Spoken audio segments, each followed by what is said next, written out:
গত 14ই মার্চ মুক্তি পেয়েছে জন আব্রাহামের অভিনীত এবং প্রযোজিত সিনেমা দ্য ডিপ্লোম্যাট।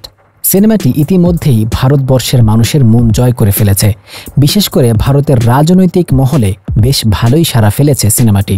কিন্তু ভারত পশ্চাৎ দেশে সিনেমাটির জয় জয়কার হলেও মধ্যপ্রাচ্যের সিনেমাটি দেখানোর ক্ষেত্রে নিষেধাজ্ঞা জারি করা হয়েছে।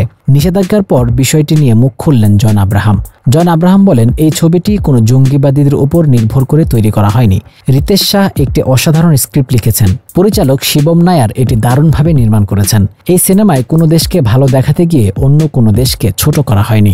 সিনেমাটি তৈরির আগে নির্মাতার সঙ্গে উগ্রবাদীদের বিষয়টি নিয়ে আলোচনা করেছিলেন নায়ক। সিনেমাটি দেখে কেউ যেন কষ্ট না পান সেই বিষয়েও আলোচনা হয়েছিল বলেও জানান তিনি। আব্রাহাম বলেন, সিনেমাটি তৈরি করার আগে শিবম এবং আমি দুজনেই ঠিক করেছিলাম এটি কোনো উগ্রবাদী ছবি হবে না। আমরা খুব হালকা সীমারেখা তৈরি করেছিলাম যাতে এই সিনেমাটি দেখে কেউ কষ্ট না পান। প্রত্যেক দেশেই ভালো এবং খারাপ মানুষ থাকে, কিন্তু কোনো দেশকে এখানে ছোট করা হয়নি। মধ্যপ্রাচ্য সিনেমাটি নিষিদ্ধ হওয়া নিয়ে মর্মাহত জন।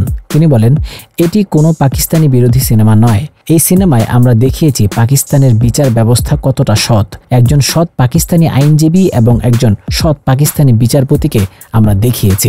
শুধু তাই নয়, সীমান্তে টহলদারি পুলিশও সৎ ছিলেন এই সিনেমায়। যাদের দেখানো হয়েছে তারা সকলেই অন্যায়ের বিরুদ্ধে লড়াই করেছে। তাই এই সিনেমাটি নিয়ে আপত্তি তোলার কোনো কারণই নেই।